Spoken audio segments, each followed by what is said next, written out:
Bien, y ahora para completar la primera unidad vamos a estudiar las reacciones nucleares, qué es lo que sucede en los núcleos de los elementos. Fíjense que las reacciones químicas se basan en el intercambio de electrones, en compartir electrones, transferirlos o en alguna forma asociarlos.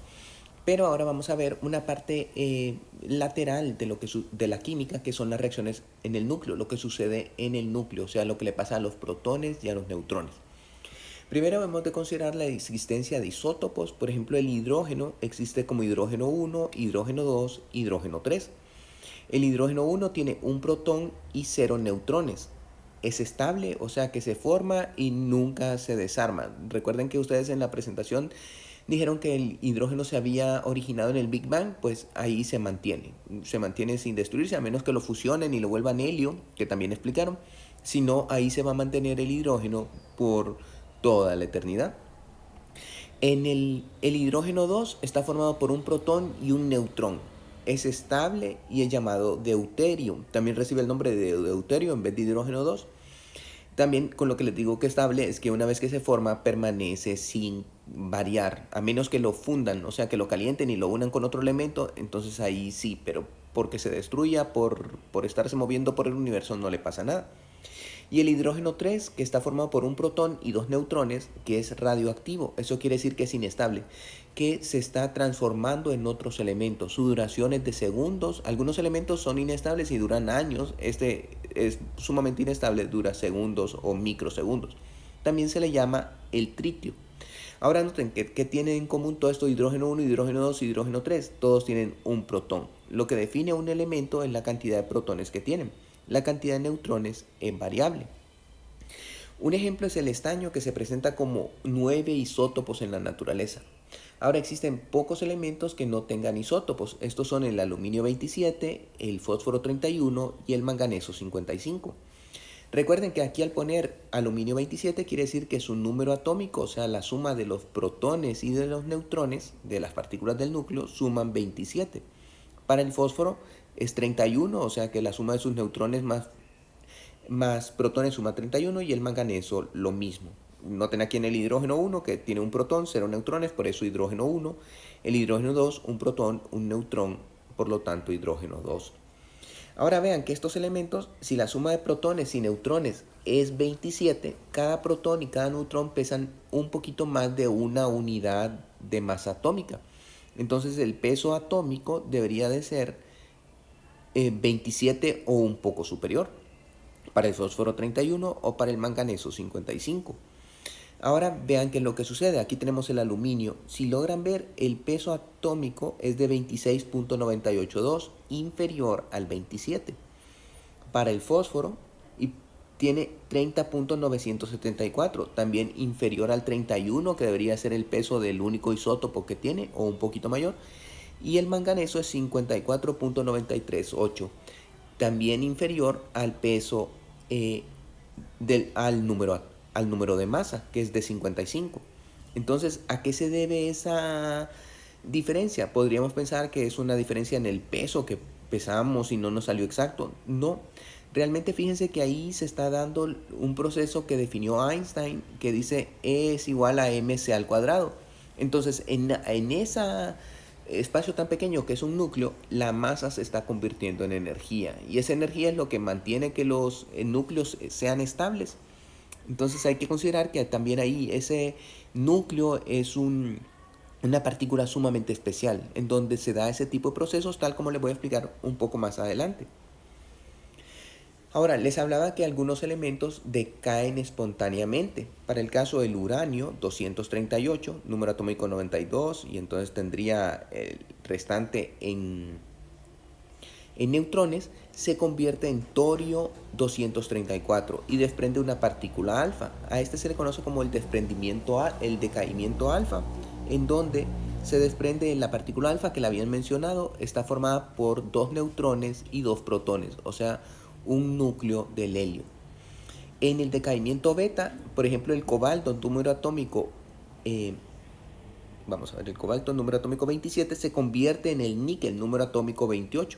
Entonces aquí tendríamos que el cobalto se convierte en el níquel y desprende una partícula beta. La partícula beta es un positrón, o sea, es un electrón de carga positiva.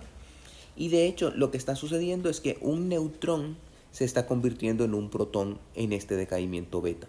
Entonces aquí tendríamos el otro proceso muy interesante, en cómo puede existir la radioactividad, o sea, ese decaimiento de los núcleos, por el proceso alfa o por el proceso beta.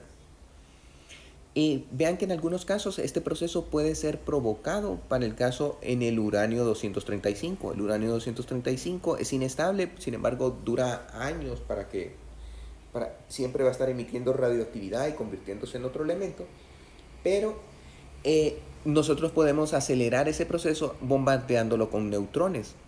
Aquí noten, el neutrón está colisionando con el uranio y eso lo que hace es que lo parte. Entonces se convierte en bario 141 y en kriptón 92, liberando 3 neutrones. Veamos aquí el balance. El número de masa, que recuerden que es la suma de protones más neutrones, permanece 235 más 1, 236. Y aquí 141 más 92 más 3, 236. En cuanto al número atómico, nosotros vamos a tener que es el número de protones. Entonces tendríamos 92 protones que se reparten luego en 56 que se lleva el bario y 36 que toma el kriptón. El número de protones, que es la diferencia, recuerden, entonces tendríamos aquí 143 neutrones, lo bombardeamos con 1 y quedan 85 en el bario, 56 en el kriptón y 3 que se liberan. También esto libera muchísima energía y además libera 3 neutrones. Vean que los otros 3 neutrones pueden ir a colisionar con otros uranios para seguir rompiendo más núcleos de uranio, liberando cada vez más energía, y vean que cada núcleo que se parte libera 3 que van a partir otros 3. Entonces, si nosotros mantenemos controlada esta situación, que se estén partiendo los grupos de los átomos de uranio, podemos obtener lo que es un reactor nuclear, que es la producción de energía mediante el rompimiento del núcleo. Esto produce energía.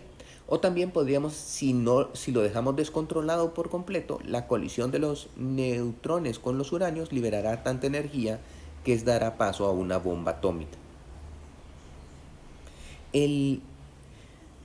Aquí les quiero comentar acerca del carbono 12. El carbono 12, su masa real es de 12 unidades de masa atómica. El carbono 12 está formado por 6 protones, que cada protón tiene una masa de 1. Algo. El caso es que 6 por la masa del protón nos da 6.043 unidades de masa atómica. Y la masa del neutrón, también 6 por cada unidad, por cada peso del neutrón, sería 6.0599. Si sumamos esto, nos daría 12.095652. Sin embargo, la masa es de 12, o sea que la diferencia sería de 0.095652. Toda esta es la masa que se está convirtiendo en energía para que el núcleo permanezca estable.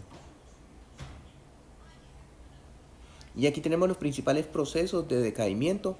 Este que fue el que consideramos, el decaimiento alfa, en donde pierde 2 neutrones y 2 protones. Entonces este elemento se convierte en un elemento con 2 protones menos y de una masa atómica de 4 menos. También en el decaimiento beta, en donde tenemos que lo que hay es un aumento en el número atómico. No hay una... o sea, se convierte en el elemento, como les dije, el cobalto, en níquel. También podríamos tener un decaimiento en donde el elemento más bien retrocede, pierde un protón. O aquí en donde el elemento más bien gana 2 protones y 2 neutrones. Entonces esos son los principales procesos de decaimiento. Fíjense que con esto hemos concluido la primera unidad. Entonces les voy a abrir un foro para que elijan la fecha del examen, que podría ser el viernes próximo. El viernes próximo es viernes 25 o el lunes 28.